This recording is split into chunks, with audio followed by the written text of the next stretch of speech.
오늘 주시는 하나님의 말씀은 여호수아 5장 10절에서 12절입니다. 다 같이 일어나셔서 한 목소리로 같이 읽겠습니다.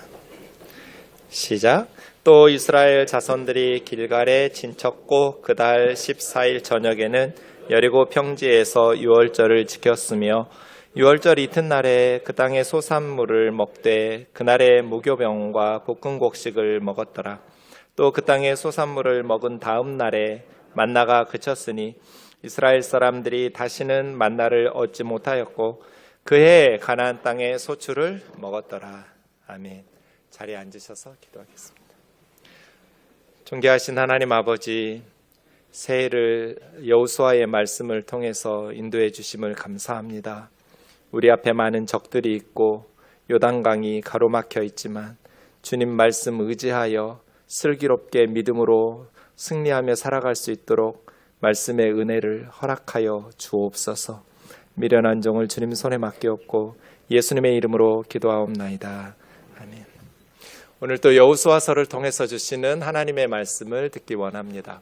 여호수아서는 네 부분으로 이루어져 있고 3 더하기 1의 구조로 이루어져 있다는 것을 꼭 기억해 주시면 좋겠습니다. 요단강을 건너라, 가나안 땅의 입성이고요. 가나안 땅을 취하라, 정복입니다. 정복한 땅을 나누라, 분배입니다. 하나님의 세 가지 명령에 이어서 여호수아 마지막 부분에서 여호수아는 오직 여호와 하나님만을 섬기라는 유언적인 말씀을 남기면서 여호수아서가 마무리되고 있습니다. 3 더하기 1의 구조로 되어 있는 것을 기억해 주시고, 오늘 본문이 건너라, 예루살렘 가나안 땅에 입성하는 그 입성 본문의 마지막 단락이 오늘 본문입니다. 3장 1절에 보시면 여호수아와 이스라엘 백성들이 모압 땅 시딤이라는 곳에서 이제 요단강으로 가서 도착했습니다. 그런데 요단강에 도착해서 바로 요단강을 건너지 않고 3일 동안 요단 강가에서 유숙했습니다. 요단강은 해수면보다 낮은데요. 저 시리아에서 발원해서 갈릴리 호수를 거쳐서 남쪽에 사해 바다까지 이어지는 약 251km 정도, 서울에서 대구나 광주 정도 가는 꽤 긴 강입니다. 이 요단강은 건기에는 폭이 한 30m 정도이고 깊이도 1m 정도여서 그렇게 어렵지 않게 건널 수 있는 강입니다. 그런데 우기에는 상황이 달라집니다. 우선 폭이 1.6km로 길어지고요. 강물의 깊이도 3, 4m로 깊어집니다. 그럼 이스라엘 백성들이 지금 요단강을 건너려고 시딤에서 요단강에 왔을 때는 우기였을까요? 건기였을까요? 건기였다면 좀 쉽게 건널 수 있었겠죠, 그죠? 그런데 3장 15절에 보면 그때가 곡식 거두는 시기였고 4장 19절에 보면 1월 10일에 건넜다고 되어 있습니다. 1월 10일이면 지금 우리 달력으로 하면 3월이나 4월에 걸쳐 있는 그러한 때입니다. 봄이죠. 이때는 항상 요단강이 우기여서 물이 언덕에 넘치는 시기입니다. 3, 4월이면 늦은 비가 오는 우기이기도 하지만 저 헐몬산 같은 높은 곳에 있었던 눈들이 녹아내리는 시기이기도 합니다. 그래서 요단강은 언덕에 넘칠 만큼 강물이 불어 있었습니다. 그 강을 보면서 이스라엘 백성들이 3일 동안 멈춰 있었던 거잖아요. 언덕에 물이 넘치는 요단강을 바라보면서 이스라엘 백성들은 3일 동안 무슨 생각을 하고 있었을까요? 여러분 같으면 그 강물을 바라보면서 무슨 생각하실 것 같으세요? 우리 힘으로는 건널 수 없다. 하나님께서 도우셔야만 건널 수 있다는 거죠. 믿음이라는 것도 흔들리면서 피우는 꽃처럼 흔들리면서 자라나요. 믿음의 수준이 다 달랐겠지만 이스라엘 백성들 중에는 그냥 여기서 두 지파 반이랑 요단강 동쪽에서 살면 안 되나? 이런 생각을 하는 사람들도 있었을 것이고, 지금 우기인데 굳이 지금 건너야 되나? 몇 달 지나면 저기 마를 텐데 수면이 낮아지고 강폭이 좁아질 때 몇 달 있다가 건기에 건너면 안 되나? 이런 생각들을 가지고 있었을 것 같아요. 하지만 하나님께서 건너라고 하시죠. 요단강 앞에서. 때로 우리가 살다 보면 내 힘으로 안 되는 이 넘실거리는 요단 강물 앞에 서 있는 것과 같은 순간들이 있죠. 그때 우리가 불러야 될 찬송이 이겁니다. 날이 저물어 갈 때 이룬 것은 아무것도 없고 빈들이에요. 그때가 하나님이 일하실 때예요. 내 힘으로 안 될 때, 빈손으로 걸을 때, 그때 우리는 여호와 이레의 하나님을 바라봐야 돼요. 우리를 위해서 예비하시는 여호와 이레의 하나님. 주가 일하시네, 주가 일하시네, 주께 아끼지 않는 자들에게, 주가 일하시네, 주가 일하시네, 신뢰하면서 걷는 자들에게. 넘실거리는 요단 강물 앞에서 내 힘으로 안 된다고 포기하지 말고, 믿음 없이 불평하고 원망하지 말고, 그때가 하나님이 일하실 때 여호와 이레의 하나님을, 살아계신 하나님을 내가 경험할 기회예요. 신뢰하면서 하나님 앞에 말씀에 순종하면서 가야죠. 금식을 왜 해요? 내 힘으로 할 수 있으면 영양가 높은 것을 먹으면서 내 힘으로 해야죠.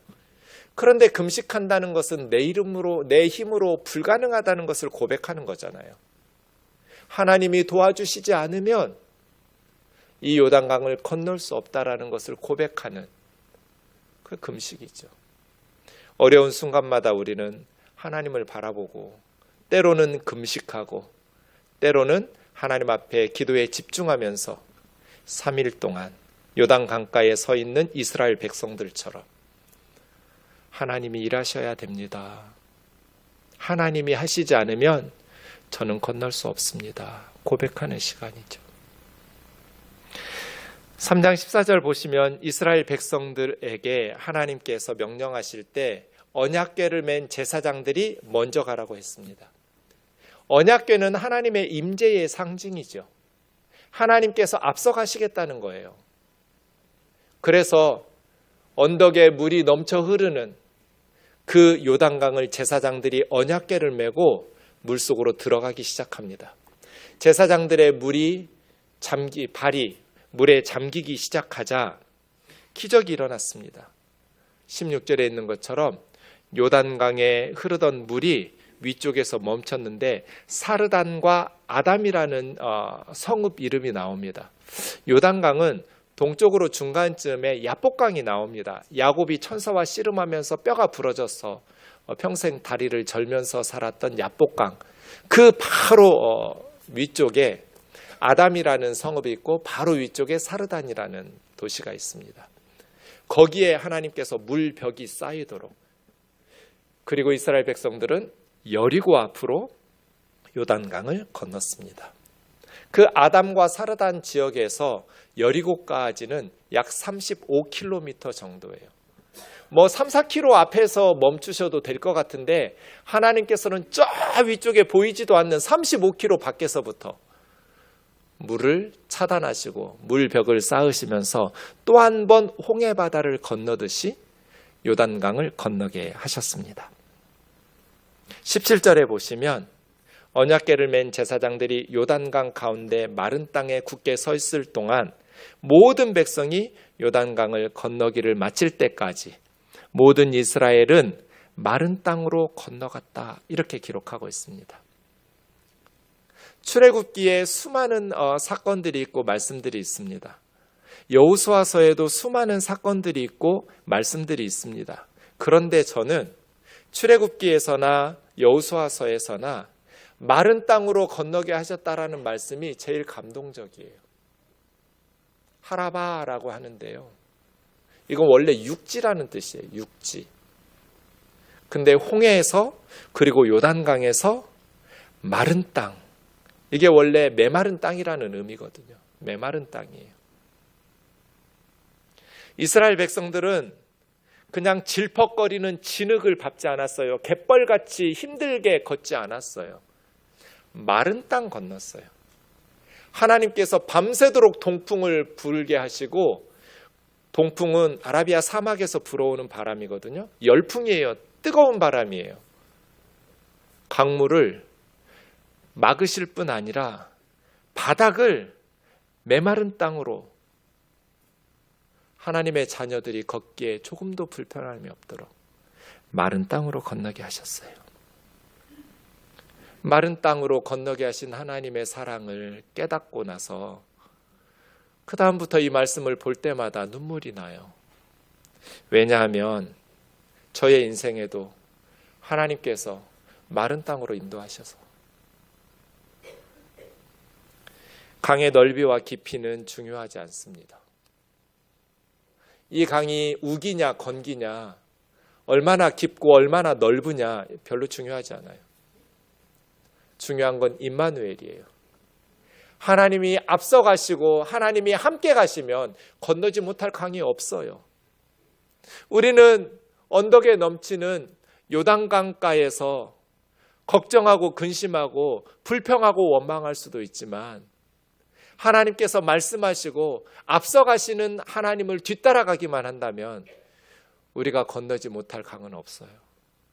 그래서 정말 중요한 것은 내 믿음이지 앞에 있는 요단강이 아니에요. 내가 하나님과 함께 걸어가고 있느냐, 하나님과 동행하면서 하나님의 말씀에 순종하면서 따라가고 있느냐, 아니면 내 힘으로 살아보려고 세상적인 방법으로 건너보려고 애쓰고 있느냐, 이 차이가 중요한 거예요. 이 마른 땅 하라바를 건너게 하시는 하나님의 말씀을 가르쳐주는 영상 하나 보고 설교 계속하겠습니다.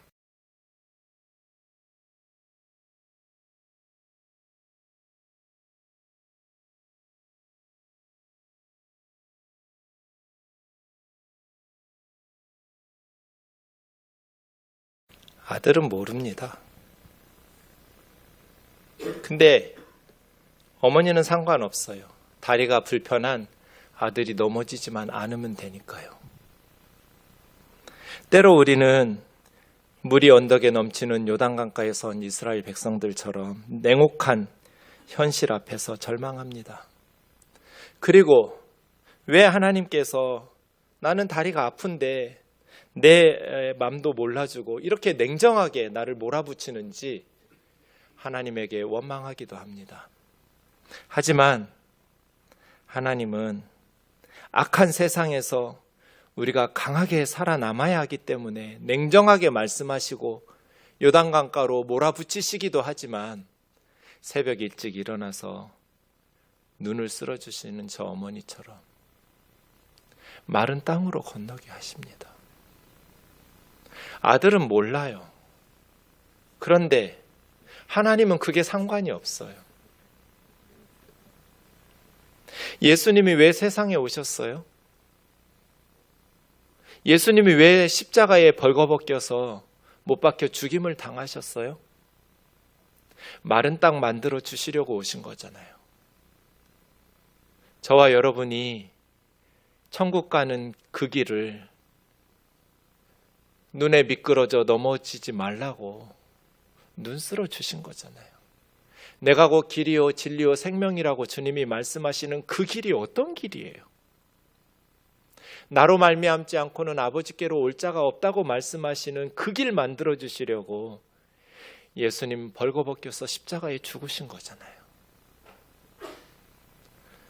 우리는 왜 하나님께서 연약한 우리를 요단강 앞에 인도하시고 건너라고 하시는지, 때로는 무정하게, 때로는 냉정하신 하나님에게 실망하기도 하고 상처를 받기도 하고 미워하기도 하지만, 사실은 이 악한 세상에서 우리가 싸워서 승리할 수 있도록 하나님은 냉정하게 우리에게 명령하실 뿐 아니라 마른 땅으로 건너가게 하시려고 새벽마다 일찍 일어나서 눈 쓸어 주신 거잖아요.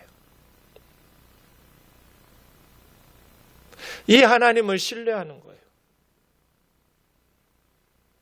우리 힘으로 요단강을 건너려고 애쓰는 것이 아니라 하나님께서 앞서가시면서 저 35km 밖에다 물벽 세워놓고 밤새도록 바람 불어가지고 마른 땅으로 내 새끼 넘어지고 빠지지 않도록, 힘들지 않도록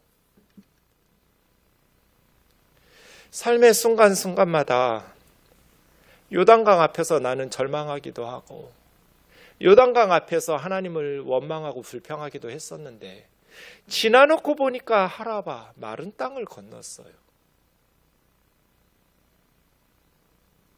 하나님은 한 번도 저를 방치하신 적이 없어요. 여러분은 어떠세요? 도저히 내 힘으로 건널 수 없을 것 같은 요단강이 우리의 인생 앞을 가로막을 때마다 때로는 몸부림치면서 기도하고 울며 금식하며 간구했더니 지나놓고 보니 마른 땅을 건넜어요. 건너라. 건너라. 믿음이라는 것은 불가능해 보이는 요단강 앞에서 건너라는 말씀에 순종할 때 하나님의 기적과 은혜를 체험하게 되는 그 장벽을 뛰어넘는 걸 믿음이라고 그래요. 우리 우면동 식구들이 믿음의 사람들로 요단강을 건너기를 주의 이름으로 축원합니다. 요단강은 경계선이에요. 단순한 지리적 경계선일 뿐 아니라 이것은 신학적 경계선이에요.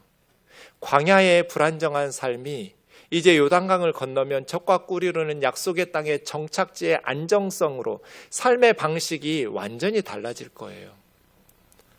긴장된 숨막히는 순간이에요. 신명기 때 우리가 보았지만 지금 요단강을 건넌다는 건 새로운 역사가 시작되는 것이고 요단강을 건넌 것은 가장 급격한 이스라엘의 변화를 의미해요.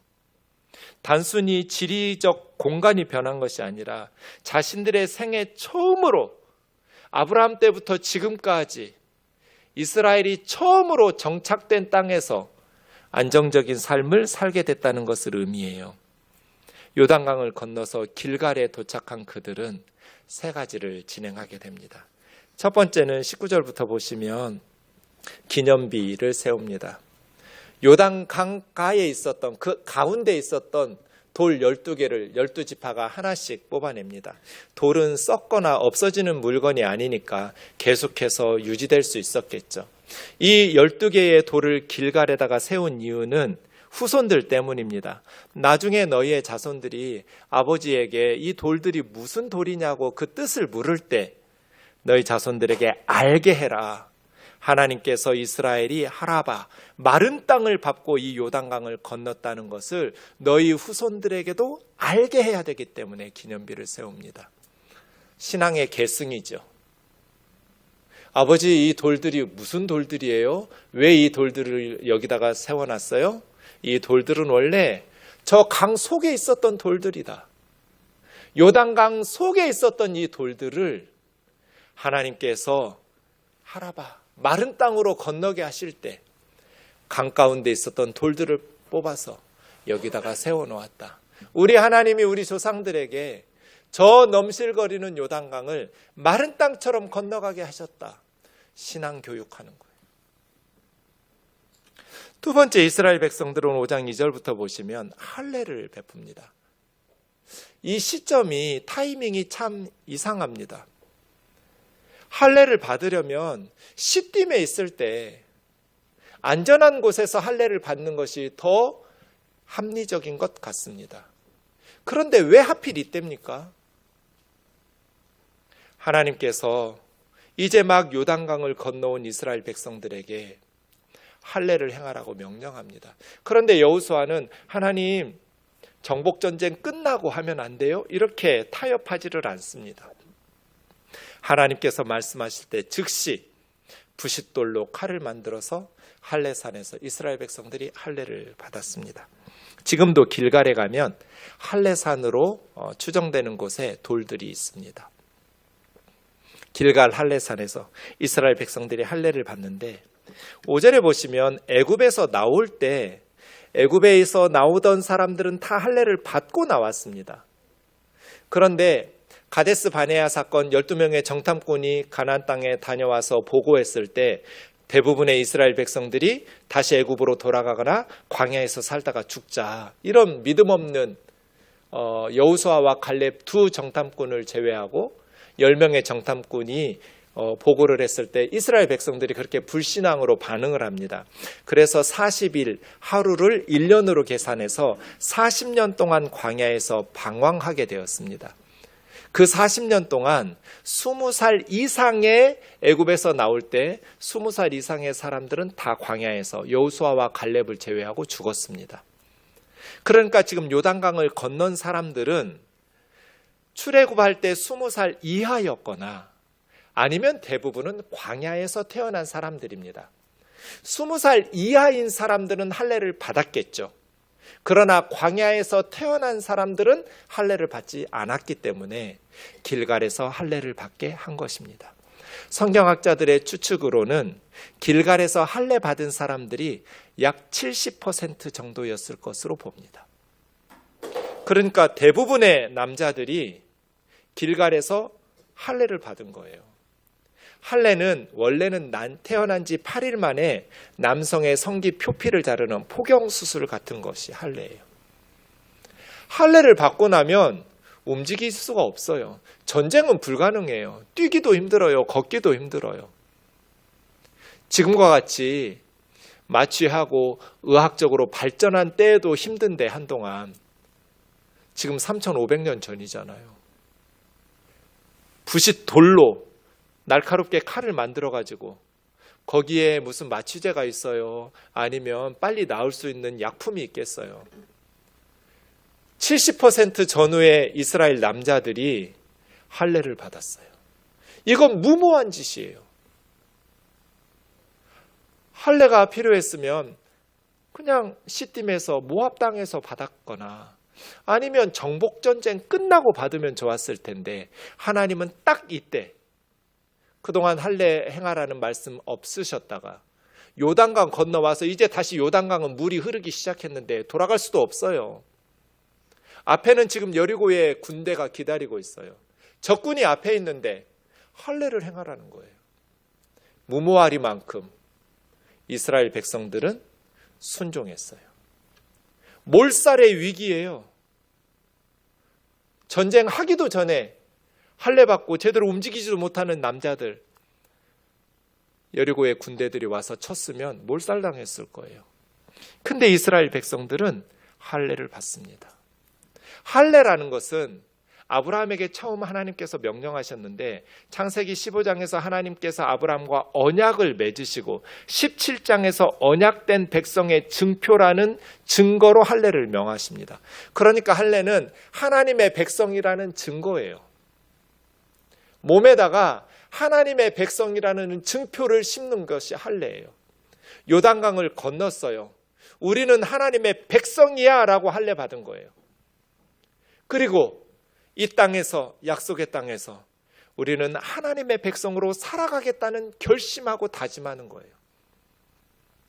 하나님이 주신 이 땅에 우리는 하나님의 백성으로 살아가겠습니다. 우리는 하나님의 자녀입니다. 우리는 하나님의 백성입니다. 그 위험한 위치에서, 그 위험한 순간에 이스라엘 백성들은 전부 다 할례를 받기 시작합니다. 세 번째로 이스라엘 백성들은 유월절을 지킵니다. 유월절은 애굽에서 장자가 죽을 때 애굽의 모든 장남들, 첫째 난 짐승들이 다 죽음의 사자에 의해서 죽임을 당할 때 이스라엘 백성들은 양의 피를 뿌리고 그 방에 있었을 때 죽음의 사자가 넘어가서 유월, 패스 오버해서 유월절이라고 합니다. 고센 땅에 살던 이스라엘 백성들만 죽지 않고 살아남았습니다. 그날 밤에 이스라엘은 애굽에서 나왔습니다. 그러니 유월절은 하나님의 구원을 기념하는 예배입니다. 6월절이 1월 14일부터 시작합니다. 1월 10일에 요단을 건너왔고 할례 받았으면 3, 4일 지난 때 아직 거동도 불편한데 이스라엘 백성들은 일주일 동안 6월절을 지킵니다. 무교병을 누룩 없는 딱딱한 떡을 먹으면서 볶은 곡식을 먹으면서 6월절을 지키기 시작합니다. 하나님의 말씀 그대로 지킵니다. 지금 우리가 몸이 아프니까 한 달만 연기합시다. 그러지 않았습니다. 지금 위험하니까 전쟁 끝나고 지킵시다. 그러지도 않았어요. 율법이 명한 그 날짜 그대로 1월 14일부터 말씀대로 그대로 무교병 볶은 곡식 먹으면서 6월절을 지킵니다. 예배드린 거죠. 적군을 앞에 두고 6월절을 지킵니다. 6월절 이튿날 그 땅에 가나안 땅에 양식을 먹기 시작하니까 만나가 그쳤습니다. 만나가 그쳤다는 것은 애굽의 노예 생활과 광야의 방황 생활이 끝났다는 것을 의미합니다. 새로운 역사가 시작되었어요. 그래서 길갈이에요. 할례 받으면서 하나님께서 애굽의 수치를 굴러가게 하셨다. 길갈이라는 뜻은 굴러갔다는 뜻이거든요. 애굽의 수치, 두 가지의 수치가 있었습니다. 애굽에서 노예처럼 비참하게 살던 애굽의 수치, 그리고 애굽 사람들이 야 우리 홍해 건너서 떠나더니 너희들 광야에서 아직 가나안은 가지도 못하고 방황하면서 그렇게 살고 있냐? 애굽 사람들의 조롱과 수치. 애굽의 노예 생활과 광야의 방랑 생활을 하나님께서 길갈에서 끝나게 하셨어요. 굴러가게 하셨어요. 이제 우리도 보란듯이 다른 나라 백성들처럼 하나님이 주신 약속의 땅, 젖과 꿀이 흐르는 땅에서 내 집 짓고 내 밭 가꾸면서 살아가게 될 거예요. 이건 참 무모해 보이는 할례와 유월절 같지만 그렇지 않습니다. 하나님은 두 가지로 이미 예비하셨어요. 5장 13절부터 보시면 여호수아 앞에 한 사람이 칼을 뽑아 들고 맞닥뜨리고 있습니다. 아군이냐 적군이냐 물었더니 나는 사람이 아니라 사람의 모양으로 온 하나님의 군대대장이라고. 군대대장 한 천사만 보낸 거 아니에요. 하나님께서 천군 천사를 보내셔서 여호수아의 군대와 함께 건너오신 거예요. 여호수아야 걱정하지 마라. 가나안 7족속과 너희들끼리 싸우라고 우리는 방치하지 않는다. 너희와 함께 하나님의 군대가 싸울 것이다. 두 번째는 6장 1절인데요. 여리고의 문이 이스라엘 사람들의 소문을 듣고 굳게 닫혀 있었습니다. 출입하는 자가 없었어요. 여리고 안으로 들어가는 자도 없고 여리고에서 밖으로 나오는 자도 없어요. 여리고 사람들에게 공포심을, 두려움을 하나님이 심어두셔서 여리고의 성문은 굳게 닫혀 있었기 때문에 지금 여리고 동쪽의 길갈에서 할례를 받고 있는지 유월절을 지키고 있는지 여리고 사람들은 몰라요. 하나님은 이미 준비하고 계셨어요. 우리 생각에 지금 할례 받으면 안 될 것 같고 지금 유월절을 지키는 것은 무모한 것 같지만 하나님은 이미 군대대장을 보내셨고 이미 여리고의 성문은 굳게 닫혀 있었어요. 그래서 안전하게 누구의 공격도 받지 않고 길갈에서 그들은 할례를 받았고 유월절을 지킬 수 있었던 것입니다. 길갈의 무모한 순종. 적군 앞에서 할례를 받는다는 게 이게 말이 됩니까? 그런데 하나님의 말씀에 순종하는 것이 가장 안전한 길이고 승리할 수 있는 비결인 줄로 믿습니다. 고3 때는 교회 가는 게 아니라 공부를 해야지 어리석은 것입니다. 적군 앞에서 할례 받는 거. 나 하나님 백성이야. 나 하나님의 자녀야. 하나님께서 내 앞길을 열어주실 거야. 하라봐. 마른 땅으로 걸어가게 하실 거야. 하나님과 함께 가지 않으면 내가 아무리 학원에 가서 열심히 공부하고 예배를 빼먹을 만큼 열심히 노력을 해도 나는 실패할 수밖에 없어.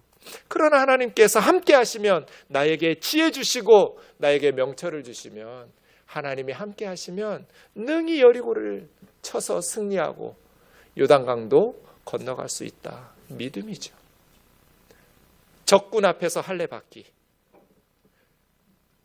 내가 적군 앞에서도 할례를 받았는데 우리 하나님이 그런 하나님이신데 내가 순종하지 못할 말씀이 어디 있으며 내가 해내지 못할 일이 어디 있겠는가. 말씀을 정리해 봅시다. 길갈에서 우리는 세 가지를 해야 됩니다. 기념비를 세워야 돼요. 우리 자녀들에게 신앙의 유산을 물려줘야 돼요. 그리고 할례를 행해야 돼요. 하나님의 백성이라는 정체성을 분명하게 해야 돼요. 가나안 땅에 왜 왔는지, 적군이 앞에 있어도 나는 하나님의 백성이라고. 내가 하나님의 백성, 하나님의 자녀라는 정체성만 분명하면 골리앗을 쓰러뜨릴 수 있어요. 여리고성을 무너뜨릴 수 있어요. 이 하나님의 백성이라는 정체성이 흐리멍텅해지니까 두려워하고 비겁해지고 세상과 타협하는 거예요. 유월절을 지켜야 돼요. 어디서든지 우리는 하나님을 예배하는 예배자로 가나안 땅에 예배하러 왔어요. 하나님이 주신 풍성한 것으로 하나님을 섬기면서 예배하러 왔어요. 하나님의 백성은 가는 곳마다 세상 사람들이 하나님에게 무관심하고 자기들의 신 우상에게 우상 숭배하고 있을 때 우리는 하나님 앞에 예배하는 자로 우리의 발길이 닿는 곳마다 하나님이 높임을 받으시고 하나님이 예배를 받으시는 곳이 되어야 돼요. 제가 대학교 3학년 첫 등교하던 날 아직도 생생해요. 이제 새 학기가 되어서 처음으로 학교를 등교했는데 민주광장을 걸어서 강의실로 가고 있는데 갑자기 하나님께서 제 마음속에 올해 너를 통해서 새 일을 행하시다는 말씀을 하셨어요. 하나님이 나를 통해서 새 일을 행하실 게 뭔지 저는 몰랐어요. 그날은. 그리고 바로 얼마 지나지 않아서 그런 마음이 생겼어요. 우리 학교가 막걸리만 마시고 그렇게 세상만 데모만 하는 학교가 아니라 우리 학교도 다른 미션 스쿨들처럼 하나님께 예배했으면 좋겠다. 물론 기독 동아리들은 자기들 예배가 있었지만 우리 다 같이 모여서 한 달에 한 번씩이라도 예배했으면 좋겠다. 그렇게 친구들과 선후배들하고 의견했더니 좋다는 거예요. 그래서 교수님들 만나고 교직원 선생님들 만나고 또 선교단체 간사님들과 학생들 다 똘똘 뭉쳐서 3월부터 예수 믿는 고대라는 플랜카드를 걸어놓고 예배를 드리기 시작했어요. 그렇게 플랜카드를 우리들이 알바해서 걸어놓으면 그 다음날 학교 와보면 다 찢겨져 있어요. 그럼 다시 플랜카드 만들어서 언제 어디서 예배합니다. 우리가 미리 대관을 해놨는데 강당에 예배 시간에 가보면 이미 다른 팀에 내줘버려요. 그래서 운동장으로 쫓겨나서 예배도 여러 번 드렸어요. 그렇게 한 달에 한 번씩 우리가 울면서 예배했어요. 예수 믿는 고대, 우리 학교에서 하나님을 예배하자. 모든 그리스도인들이 모여서 이곳에서 하나님을 예배하자. 모일 때마다 얼마나 감격스러웠는지 우리는 울면서 하나님 앞에 기도했어요. 그 예배가 계속되면서 지금은 고려대학교 안에 교회가 생겼어요. 학교 안에 매주 예배드리고 있어요. 우리가 발길 닿는 모든 곳에서 하나님이 영광 받으시기를, 가정에서도 회사에서도 학교에서도 우리가 가는 모든 곳에 우리는 신우회를 조성하고 예배자들을 모으고 사람이 없으면 나 혼자라도 하나님 앞에서 기도하고 찬송하고 예배하면서 함께 예배할 사람들을 하나님께서 붙여주시고 그들이 모여서 교회가 되고 그들이 모여서 예배를 드리는 예배 공동체가 되는 귀한 하나님의 일꾼들 되기를 주의 이름으로 축원합니다. 길갈에서